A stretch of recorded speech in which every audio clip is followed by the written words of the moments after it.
Ricardo, a tua opinião, o Rio tem razões para estar um pouco mais preocupado depois deste Congresso? Tem razões, eventualmente, para ficar um bocadinho mais desgostado com este CDS. O diagnóstico que António José Teixeira agora fez é absolutamente lúcido. As relações entre o PSD e o CDS foram relações de cumplicidade e de conflitualidade, ia-se alterando um bocadinho o grau de cada um dos ingredientes consoante as ocasiões. O que me pareceu, ouvindo as intervenções ao longo do dia de ontem, foi que, em relação a Rui Rio em particular, há aqui algum ceticismo e, sobretudo, há aqui alguma frieza. Ontem houve um dos oradores, Nuno Melo, que fez, com uma diferença de alguns segundos, uma menção a Pedro Passos Coelho e a Rui Rio. Pedro Passos Coelho foi bastante aplaudido quando foi nomeado, Rui Rio quase que deixou a sala em silêncio. E isso mostra como há aqui maior afastamento deste CDS em relação ao PSD de Rui Rio do que claramente existia ao PSD, que fez coligação governativa com Paulo Portas. Até porque há aqui uma outra razão que é conveniente ao CDS, é que esta ideia de que Rui Rio se poderá estar a aproximar de António Costa e do Partido Socialista é favorável à estratégia do CDS enquanto alternativa ou a alternativa, como a Assunção Cristas disse. Mas até que ponto é que, na verdade, Ricardo? Este problema é particularmente relevante. Ontem um delegado dizia aqui, orgulhoso, de que se tinha eleito o primeiro líder de uma junta de freguesia a sul de Beja. E isso mostra como há aqui desequilíbrios geográficos tremendos que são um obstáculo a essa tal afirmação do CDS como grande partido, como partido alternativo aos partidos que neste momento disputam, como a Assunção Cristas diz, a Primeira Liga.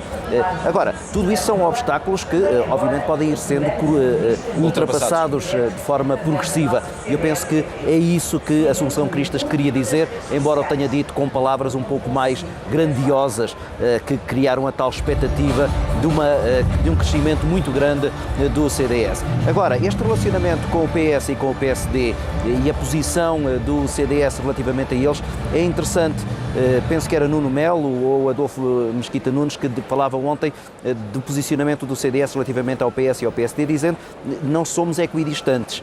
Há uma muito maior proximidade relativamente ao PSD do que há em relação ao PS.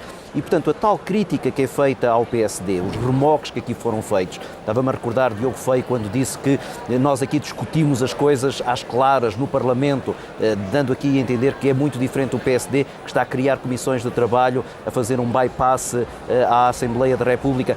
Todos esses remoques são remoques de um partido que percebe que, se quer crescer, tem que ir em grande parte ao eleitorado social-democrata e, portanto, quanto mais amesquinhar, entre aspas, o PSD e a sua atual liderança, eventualmente mais proveito eleitoral poderá retirar dessa estratégia. Curiosamente, Ricardo, o que é que te parece que para deixar uma marca, para que nós amanhã possamos falar ainda deste Congresso, o que é que a Assunção Cristas deve dizer no discurso final? Ter algumas propostas concretas. Foi isso que foi pedido ao longo do dia de ontem por vários congressistas que falaram naquele palco. Ser mais concreta, já que quer ser pragmática, apresentar as tais propostas que se adaptem às atuais necessidades e anseios dos eleitores. E ela apresentou 3 áreas onde eventualmente essas propostas podem surgir: a questão da demografia, a questão do território e a questão da nova economia. Em qualquer uma delas, o CDS tem espaço de manobra para agora concretizar com medidas que podem ser levadas desde já ao Parlamento, que o CDS quer que seja um ponto crucial da negociação política neste momento. E que são questões centrais da vida política portuguesa e da vida portuguesa, não é? A questão da demografia é essencial, tendo em conta a baixa de natalidade, a questão da nova economia também, porque é um desafio que se coloca em todo o lado. Claro. E, portanto, há nessas áreas espaço para que os partidos possam dizer ao que venham e se possam diferenciar. Não é? E mais do que isso, espaço para que o CDS possa ir cativar eleitores fora da sua área tradicional. Porque algumas das propostas que o CDS possa ter para a área da demografia, tu falaste agora da questão de medidas para combater a baixa natalidade ou para proteger os mais idosos numa população que está a envelhecer a um ritmo cada vez maior, essas são propostas que não terão necessariamente que apenas agradar aos mais conservadores, podem perfeitamente chamar a atenção de eleitores que estão noutras áreas ideológicas e que o CDS quer agarrar para si. E essa é uma das formas em que o CDS poderá crescer e por isso parece-me que estas áreas são potencialmente relevantes para essa estratégia. também será interessante perceber como é que daqui para a frente vai funcionar este grupo que vai elaborar o programa do partido para as próximas eleições, porque é um grupo que tem esta natureza de incluir diversos militantes do partido, militantes com representação, não são militantes quaisquer, desde logo o vice-presidente Adolfo Mesquita Nunes, e depois também alguns independentes. E esta afirmação dos independentes na elaboração de um documento que é relevante é uma estratégia inteligente da parte do CDS para conseguir alargar a sua base de apoio. Sim, não é nova. António Guterres já o experimentou nos anos 90 com os Estados Gerais e a partir daí vários partidos têm tido essa tática que tem funcionado em vários momentos. Mas se reparares e se olharmos até para o perfil dos dois independentes que estão nesse grupo, Pedro Mexia e Nádia Piazza, são pessoas com notoriedade mediática, isto é, o CDS tenta também tirar proveito daquilo que é a relevância que essas figuras têm nos meios de comunicação social através dos quais chegam a uma população mais alargada. Ricardo, o facto de Pedro Mexia ser assessor do Presidente da República, isso causa-te alguma perplexidade ou não? Não, o Marcelo Rebelo de Sousa vem do quadrante ideológico onde está o CDS e essa proximidade de uma das figuras que está agora a colaborar com o CDS ser também alguém próximo do Presidente da República não é de estranhar, mas é também, e agora lembraste bem, um sinal de um taticismo que o CDS, de forma absolutamente legítima, está a tentar criar neste tabuleiro que é cada vez mais complexo e onde Assunção Cristas não escondeu, como não esconderam outros dirigentes centristas, há aqui uma tentativa de entrar no território social-democrata. Ora, Marcelo Rebelo de Sousa foi líder do PSD, é alguém que tem um carinho muito particular junto desse eleitorado social-democrata. Figuras como Pedro Mexia, pela sua proximidade, podem ser esse tal piscar de olho para esse eleitorado e pode ser também mais um motivo de preocupação para os social-democratas, embora me pareça que Rui Rio não deva estar muito preocupado com isso. Muito preocupado com isso. É porque em tempos, nomeadamente no tempo de Cavaco Silva, houve colaboradores do Presidente que colaboraram com o PSD e eram também destacados dirigentes do PSD. Estou-me a lembrar, por exemplo, de Susana Toscano. Sim. E isso originou alguma controvérsia política. Foi referido que um assessor presidencial não deve, ao mesmo tempo, ser assessor de um partido ou colaborar diretamente com o partido na organização de um documento que depois irá a votos. Achas que esse tipo de debate tem algum interesse? Essas fronteiras são hoje cada vez mais volúveis. Pedro Duarte, que foi o diretor de campanha de Marcelo Rebelo de Sousa e é um destacado dirigente social-democrata e até um putativo futuro candidato à liderança do PSD. Enfim, essas fronteiras ultrapassam-se com muita facilidade e desde que haja transparência, honestidade, não parece que possam criar algum problema. Houve aqui um outro dado sobre o qual podemos falar, uma vez que estamos à espera da sessão de encerramento, há agora uma certa pausa e que nos permite olhar um pouco para isso, que tem a ver com a relevância que a Juventude Popular assumiu neste Congresso.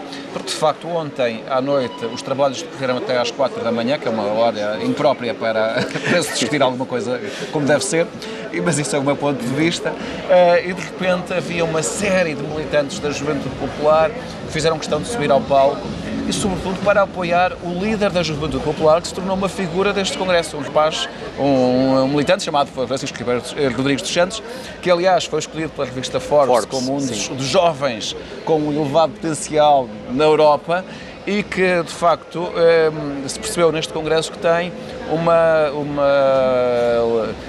representatividade e um apoio dentro da sua organização muito grande, interessante. Sim. Para além de que ele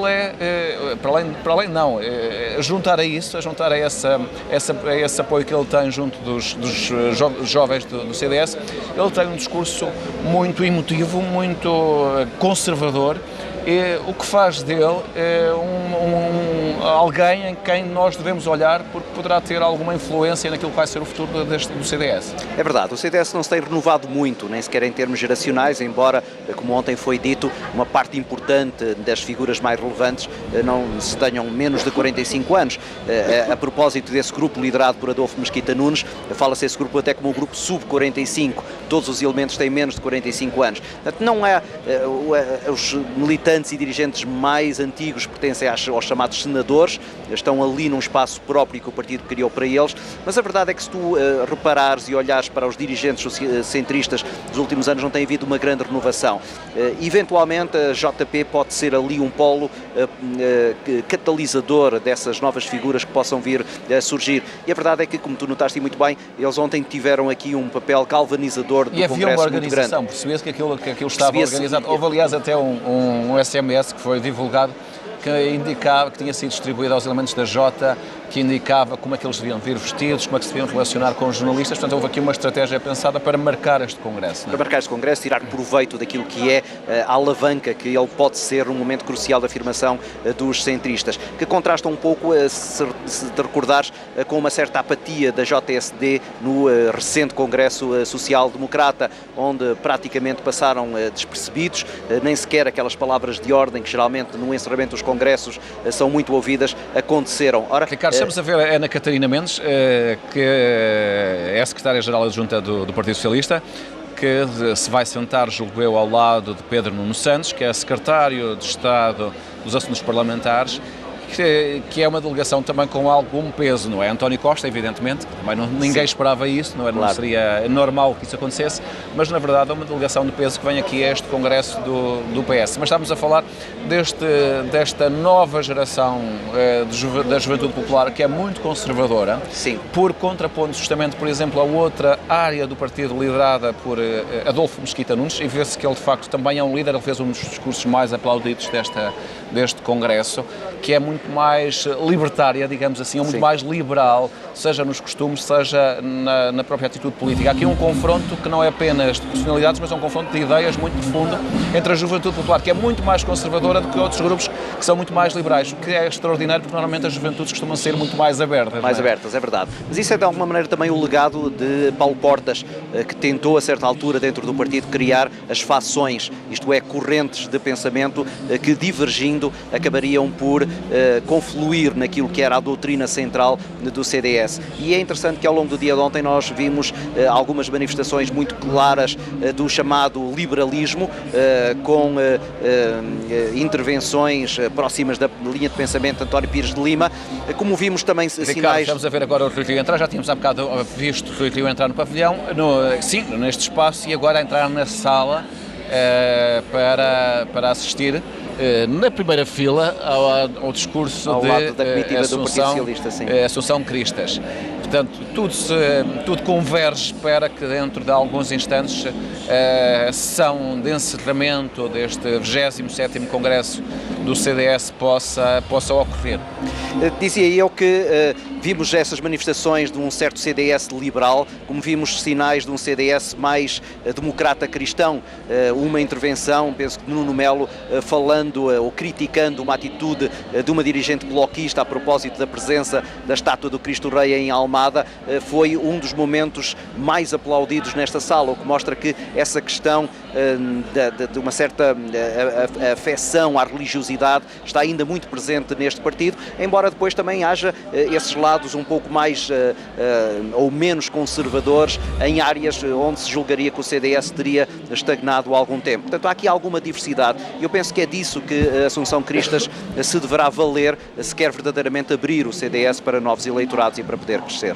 Sim, isso normalmente o facto de existirem diversas tendências normalmente é uma vantagem para os partidos, não é? Esta questão confrontacional que se verifica nos congressos dá vivacidade, torna os congressos mais interessantes e, por outro lado, permite que outros eleitores que se identificam mais com uma área política ou com outra possam também reconhecer-se num pequeno partido como o CDS, que apesar de pequeno também tem essas divergências ideológicas. Agora o desafio é aquele que a Assunção Cristas descreveu, que é tornar o CDS a grande casa do centro-direita. Na verdade, neste momento é uma pequena assoalhada, mas nunca se sabe até onde é que poderá ir a ambição do CDS de se tornar a grande casa do centro-direita em Portugal. Estamos agora a ver, está a passar vídeos com novos militantes que têm vindo a surgir, e está neste momento um militante de Cuba, no Alentejo, que era um território que tradicionalmente é muito hostil ao CDS, ou um território onde eleitoralmente o CDS tem sempre muito pouca tração à realidade dos eleitores,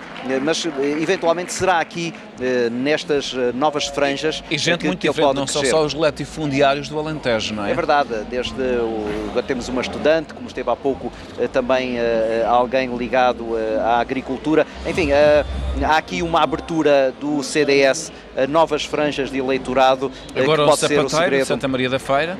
Pode ser o segredo da afirmação do CDS. Agora, e há pouco o António José Teixeira na emissão chamava a atenção para isso e eu subscrevo integralmente, o CDS tem ainda muitas lacunas em termos de implantação territorial. Há muitas zonas onde não há sequer estruturas organizadas de liderança, de secções concelhias, que pura e simplesmente não existem.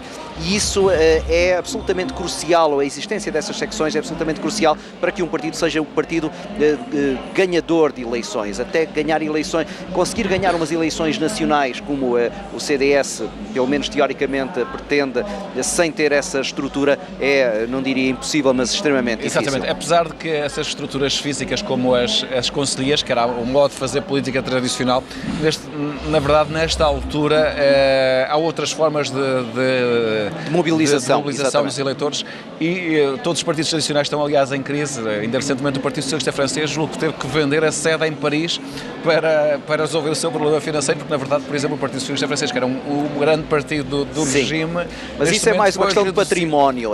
De património e de finanças da própria partido. Aquilo que eu falo é da implantação de pessoas nos sítios, porque nós sabemos que muitas vezes, e isso está explicado nos livros de marketing político, muitas vezes os líderes de opinião, para além dos líderes de opinião mediáticos, são os líderes de opinião que nas pequenas localidades são capazes de mobilizar várias pessoas para irem no dia das eleições às urnas e exporem lá a sua posição. E desse ponto de vista o CDS tem ainda alguns espaços em branco que terá que colmatar e essa pode e deve ser uma das ambições. O Bloco de Esquerda, não é? Que também não tem representação. Exatamente, e por isso mesmo também sofre. Tem uma presença mediática forte, mas na verdade também tem... E em cada eleição isso paga-se. E paga-se exatamente com o facto de, em determinados centros, nomeadamente nos centros urbanos, e o que acontece com o Bloco de Esquerda acontece com o CDS, este resultado na Câmara de Lisboa da Assunção Cristas tem a ver com a notoriedade da Assunção Cristas e tem a ver também com a implantação forte que o CDS tem em Lisboa. Noutras cidades, mesmo cidades de média dimensão, o CDS tem essas dificuldades que lhe dificultariam claramente a vida. No caso de Lisboa, de facto, não retirando nenhum mérito à Assunção Cristas, é verdade que a competição que ela teve do lado do PSD foi muito débil. Não é? Sim. A escolha de Teresa Leal Coelho foi muito tardia e Teresa Leal Coelho também não revelou um perfil autárquico suficientemente galvanizador. Desse ponto de vista, uma estratégia muito criticada dentro até do próprio PSD. Exatamente, o caminho da Assunção Cristas foi mais facilitado, apesar de que, na verdade, ela começou um ano antes e de uma forma inteligente a percorrer as freguesias de Lisboa e a conquistar o seu espaço e é a mesma estratégia, julgo eu, que ela vai seguir agora para o resto do país. Nomeadamente em termos de timing. Com esta forma que está a organizar de andar pelos distritos, a ouvir os distritos, que é uma estratégia de aproximação que pode resultar, não é? Toda a razão, Vítor. Aproximação e timing. Repara, o PSD no seu Congresso praticamente ignorou a questão das eleições europeias. Não sabemos ainda quem vai ser o cabeça de lista às eleições europeias. Ontem já ficámos a saber quem era o cabeça de lista às eleições europeias, Nuno Melo.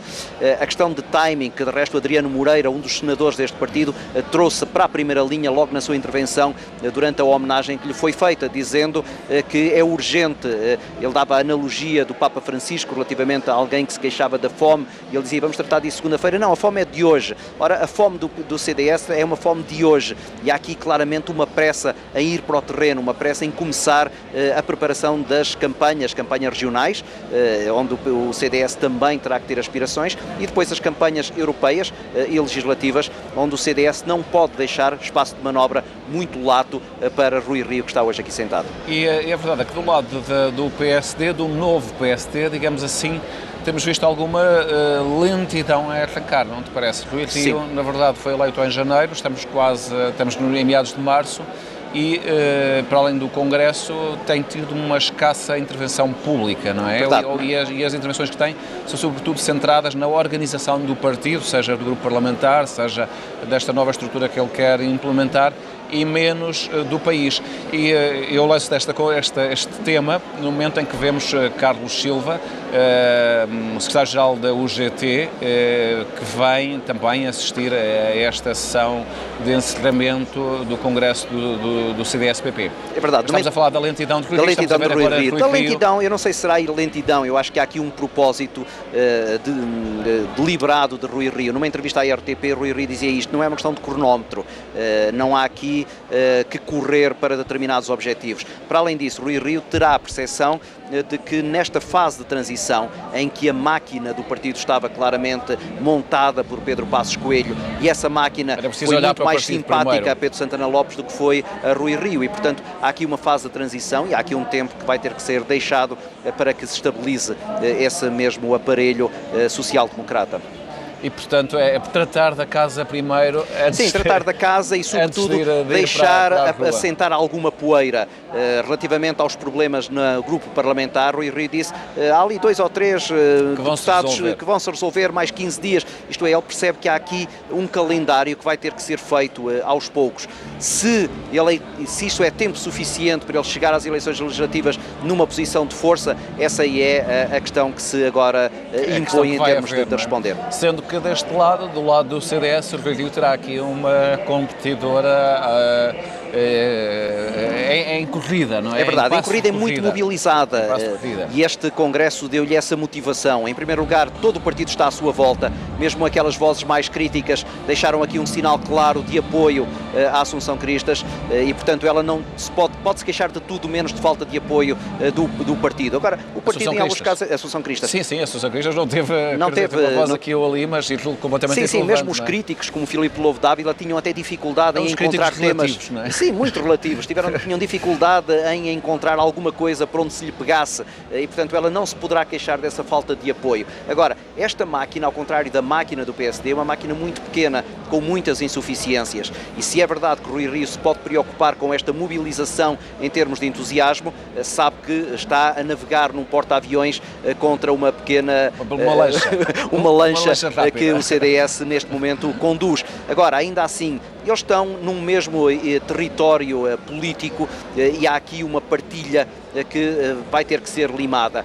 Achei também interessante os sinais do PSD, nomeadamente uma entrevista que Salvador Malheiro dá a uma estação de rádio e que está a ser hoje divulgada, onde ele já deixa tudo em aberto relativamente à possibilidade de irem coligados às próximas eleições. Nós sabemos que isso não vai acontecer. Neste Congresso ficou claro que não era essa a intenção do CDS e parece-me também claro na cabeça de Rui Rio que não é isso que ele quer.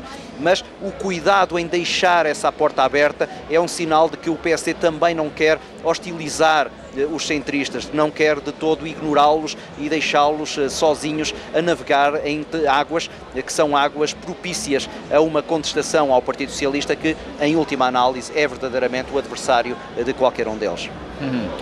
Relativamente à nova equipa de Assunção Cristas, na verdade o poder é muito personalizado, não é? Sim. Em Assunção Cristas nós identificamos mais 2 ou 3 figuras do CDS, não mais do que isso, 2 ou 3 deputados. Nos vice-presidentes, o Adolfo Mesquita Nunes, o Nuno Melo, que é o deputado, claro, sim, mas depois é uma equipa muito reduzida, não é? Portanto, com a vantagem de poder ser facilmente mobilizada, com a desvantagem, mais centralizada, é verdade. Com a desvantagem de que são poucos, não é? Tem poucos quadros, o CDS tem poucos quadros, mas isso tem essa vantagem que tu disseste, que é mais facilmente o poder é centralizado e também mais rapidamente as instruções chegam até ao mais elementar dos militantes no momento de mobilizar essa mesma máquina. E é mais fácil afinar o discurso entre todos. Não haver grandes divergências, até por causa dessa orientação mais unívoca que aqui saiu. Agora, também será interessante ver de que maneira é que essas peças se vão articular, quer nas áreas setoriais, o PSD está a fazer esse trabalho já nas diferentes áreas, criando uma espécie de governo sombra, muito descentralizado, este grupo de trabalho de Adolfo Mesquita Nunes, de alguma maneira será o contraponto a essa posição do PSD. E há outra incógnita que para mim também será interessante ver, que é, para além desta oposição ao PS, para além desta concorrência com o PSD, de que maneira é que se vão posicionar com os partidos mais à esquerda. Ontem, um dos partidos mais vaiados neste Congresso foi o Bloco de Esquerda. O Partido Comunista não sequer foi citado. O Bloco de Esquerda é o Belzebu do CDS. É, o Belzebu. E houve aqui o cuidado de dizer que nós não somos o Bloco de Esquerda do PSD. E essa noção de que o Bloco de Esquerda é um partido muito plástico, muito camaleão. Muito anticlerical, não é? E exatamente, e essa questão que há pouco referia, da referência do Cristo Rei, de Joana Mortágua, tudo isso tem enormes anticorpos, e esses anticorpos podem ser mobilizadores, porque isso suscita esse não há nada entusiasmo. Mais do que um bom inimigo, não é? Exatamente, e esse bom inimigo pode estar à esquerda do Partido Socialista e ajudar nessa luta contra o Partido Socialista. Há, portanto, aqui vários tabuleiros em que todo este jogo, a partir deste Congresso, se vai jogar. É verdade que os jogadores são poucos, como tu disseste, não há uma grande diversidade, há setores de intervenção onde o CDS tem claramente um déficit, está a tentar puxar agora algumas das figuras que tinham ficado um pouco para trás, estava-me a lembrar de Pires Lima, Lobo Xavier, que foi agora chamado para o Conselho Nacional. Enfim, mas que nem pôs os pés aqui neste Congresso, não é? Exatamente, que estão afastados, estão a ser tentados cativar um bocadinho para este território, porque, como se costuma dizer nestas situações, todos são poucos, e no caso do CDS isso é particularmente verdade. Nestes partidos pequenos, estamos a falar do CDS, como podíamos falar do Bloco de Esquerda, a afirmação faz muito pelos média, e na verdade tem havido um grande investimento desse ponto de vista em fazer iniciativas que sejam mediaticamente interessantes para serem cobertas pelos jornalistas. Neste caso concreto, houve uma inovação neste Congresso do CDS, que foi a emergência da chamada CDS-TV, que é uma televisão feita a partir aqui deste Congresso e que transmitiu através do YouTube, justamente tudo o que se passou aqui neste Congresso, uma televisão dirigida aos militantes ou aos simpatizantes do partido que quiseram assistir não pelas televisões como nós, não pelos média, digamos, clássicos, mas para ter uma ligação mais direta. Desintermediar a mensagem para não ter este tipo de análise que nós estamos a fazer, não é? Claro, para eles é mais confortável. Os clubes de futebol já descobriram isso há vários anos e têm os seus próprios canais para chegar aos adeptos que não querem exatamente ouvir críticas a um penalti que eles acham que ficou por marcar. Ora, os partidos estão agora também a chegar a esse território, percebendo que nós, jornalistas, muitas vezes somos incómodos ou que pela nossa mediação, que deve ser isenta e imparcial, nem sempre servimos os seus propósitos, que é de chegar aos eleitores com as suas mensagens em bruto, como se costuma dizer, sem passar por nenhum crivo, sem passar por nenhum filtro. E essa aí é uma estratégia que eu penso que cada vez mais será utilizada neste novo paradigma comunicativo das ferramentas digitais. E depois a utilização das figuras mediáticas, ter nas páginas dos jornais, nos canais de rádio, nas televisões, figuras que direta ou indiretamente representem o CDS. A escolha de Pedro Mexia, que é uma pessoa que tem palcos mediáticos, é um bom exemplo disso. Nádia Piazza, a figura que ficou muito ligada às vítimas dos incêndios do ano passado, a partir do momento em que se sabe que ela agora está próxima do CDS, em qualquer iniciativa que ela esteja presente, é também o CDS que vai estar presente e, portanto, tem aí essa visibilidade e essa notoriedade. E depois as ferramentas digitais, as redes sociais, que o CDS está também a tentar colocar paralelamente a essa estratégia da CDS-TV. Nádia Piazza é uma figura interessante porque era absolutamente desconhecida há um ano, não é? E de repente emergiu como o rosto das vítimas dos incêndios. Ela própria perdeu o filho nos incêndios e tem tido um discurso muito consistente sobre essa matéria, sobre a defesa do interior e, aliás, desde que soube que ela iria colaborar com o partido, com este partido, com o CDS, houve algumas referências negativas a dizer cá está, afinal ela era crítica do governo porque tinha ligações ou poderia ter ligações ao CDS. Achas que essa crítica é justa? Não, tudo é político, independentemente das iniciativas que se tomem, a verdade é que há sempre uma componente política e o facto de depois os partidos políticos se colarem a essa estratégia parece-me absolutamente legítimo e até se calhar saudável, havendo essa transparência. Eu acho que é preferível que se saiba essas proximidades, essas colaborações. Nós já sabíamos se essa proximidade existia anteriormente. Exatamente, não é? Pode até ser agora. Não tinha qualquer ideia sobre isso. E há outro aspecto que é, independentemente daquilo que é a sua atividade, ela ter maior proximidade lealdade ideológica ou programática a este ou aquele partido. Isso não me parece minimamente relevante. Eu acho que não danifica em nada aquilo que é o trabalho que essas pessoas, na chamada sociedade civil, vão desempenhando a favor das comunidades em que elas estão inseridas. E agora vou tentar perceber o que é que se está a passar atrás de mim. O palco está neste momento completamente vazio, apenas Luís Queiroz, que é o Presidente do Congresso. Esse palco será ocupado pelos membros da Comissão Executiva, do Conselho Nacional, portanto, dos membros dos órgãos que vão dirigir o partido. Eles, dentro de alguns instantes, irão ser chamados ao palco e ocupar todo aquele espaço central, aquelas cadeiras brancas lá ao fundo. E depois disso irá haver o discurso de encerramento de Assunção Cristas. Assunção Cristas prometeu que o seu discurso não teria mais de 20 minutos, mas, como ela própria disse, em conversa com os jornalistas, ela normalmente mostra o seu discurso a alguns dos membros da sua equipa, no sentido de darem opiniões. Normalmente as opiniões que dão é para acrescentar e, portanto, nunca para cortar. O que significa que, por vezes, os discursos com essas colaborações aumentam e, em vez de 20 minutos, depois acabam por ter 30 minutos ou 40 minutos. Ou, no caso de Rui Rio, no PSD, teve uma hora, se bem me recordo, há 3 semanas, no Congresso do PSD. Depois, é interessante, se calhar, Ricardo, nesta altura, fazemos referência a este facto, que tem a ver com esta tradição da democracia portuguesa, que me parece que é uma tradição de nos congressos estarem representantes dos restantes partidos. É dos poucos momentos em que os partidos aceitam receber elementos de outros partidos, recebê-los com aplausos, com simpatia, para assistir a estes eventos. É um sinal, do meu ponto de vista, saudável da democracia, de maturidade, não é? Exatamente, porque esses partidos, é verdade que são adversários nas eleições, mas eles têm que ser parceiros naquilo que é a colaboração que a política sempre exige, e esta civilidade de os receber em sua casa e de os receber de forma simpática parece-me não só muito cordial, mas até estimulador dessa mesma colaboração. O que não quer dizer, e tem acontecido e eventualmente hoje poderá voltar a acontecer, é que depois, durante o discurso final em que estes convidados estão presentes, se façam remoques aos partidos que eles representam. Deixa-me só dizer, porque há pouco não falámos disso a propósito destes convidados, estão aqui representantes do PPM.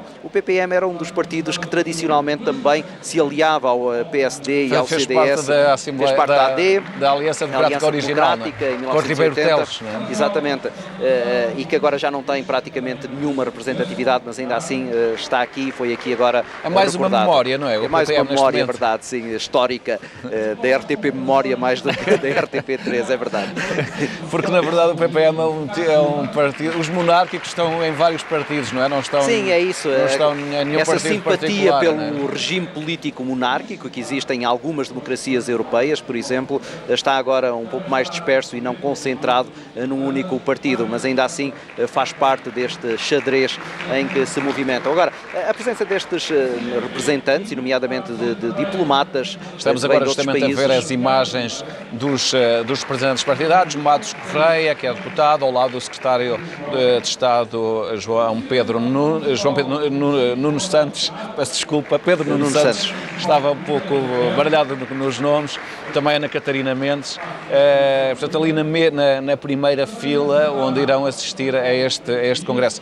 Pedro Nuno Santos também é uma figura interessante porque é, digamos, o maestro da geringonça. E se a geringonça tem funcionado, há uma parte de responsabilidade que deve ser atribuída a este homem, Pedro Nuno Santos, de quem se diz que terá uma grande carreira no Partido Socialista. Há pelo menos António Costa já disse que ele era o seu sucessor, praticamente deixou entender.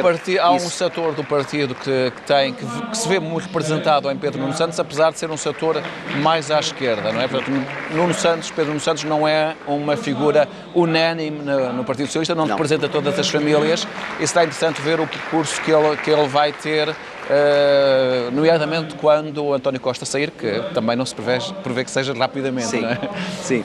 Mas é uma figura importante, exatamente porque ele é, digamos assim, a cola dessa coligação, porque em termos parlamentares ele é secretário de Estado dos Assuntos Parlamentares e, portanto, é no Parlamento que ele atua e é no Parlamento que essas negociações se fazem diariamente. Ele teve uma posição bastante mais extremista quando o Partido Socialista ainda era oposição a Pedro Passos Coelho, e ainda nos recordamos de uma declaração que ele fez em Aveiro, se não me engano, falando dos banqueiros alemães a quem tremeriam as pernas no momento em que Portugal dissesse que não pagava a dívida. A partir daí ele suavizou bem mais a sua posição e agora uma figura absolutamente incontornável no funcionamento do Partido Socialista. Será interessante ver de que maneira é que, com agora Rui Rio na liderança do PSD, ele também não será de alguma maneira chamado a articular-se não apenas com os partidos à esquerda, mas também com o PSD. Embora, na verdade, com um grupo parlamentar que não é muito simpático a Rui Rio, se perceba que o líder do PSD esteja a preferir fazer umas negociações paralelas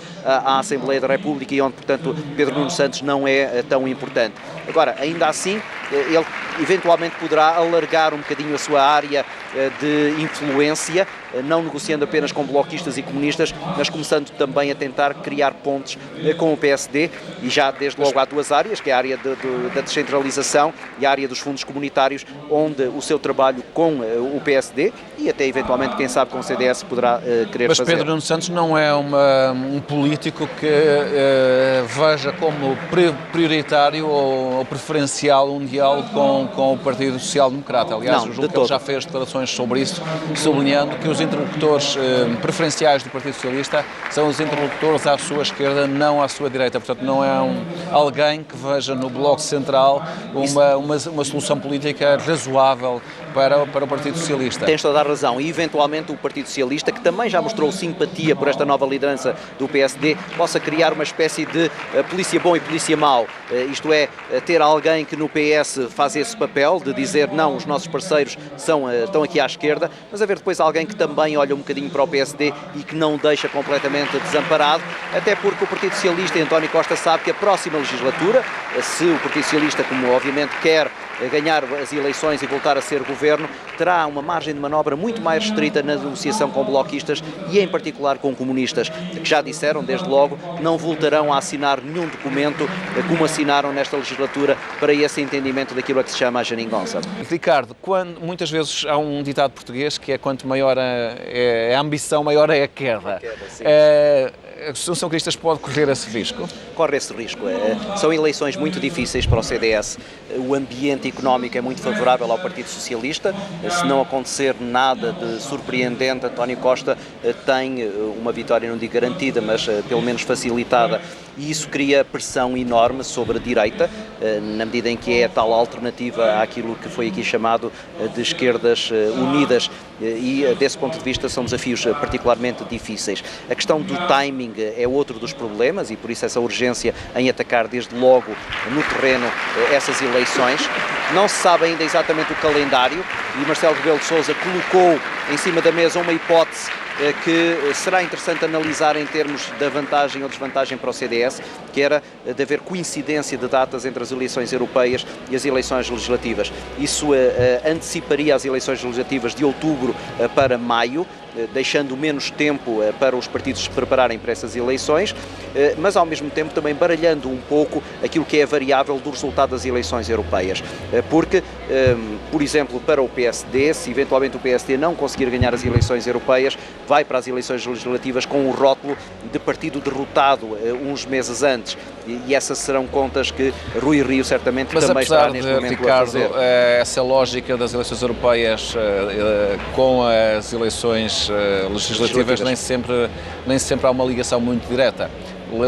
Basta recordar, por exemplo, em 2009, quando Paulo Rangel ganhou as eleições em junho, por volta de junho, 3 meses depois o Partido Socialista ganhou as eleições. Portanto, a dinâmica das eleições europeias também é muito própria. Para já há um grande desinteresse em relação às eleições europeias. Portanto, esse é um dos argumentos que Marcelo Rebelo de Sousa utiliza para aumentar a votação, para diminuir a abstenção nas eleições europeias, na medida em que, se for no mesmo dia das legislativas, as pessoas que vão votar para as legislativas naturalmente não vão deixar de fora o seu voto para as eleições europeias. Agora, é verdade, não há uma relação direta entre uma e outra, mas há também contas que se têm que fazer nessa questão do timing do calendário eleitoral.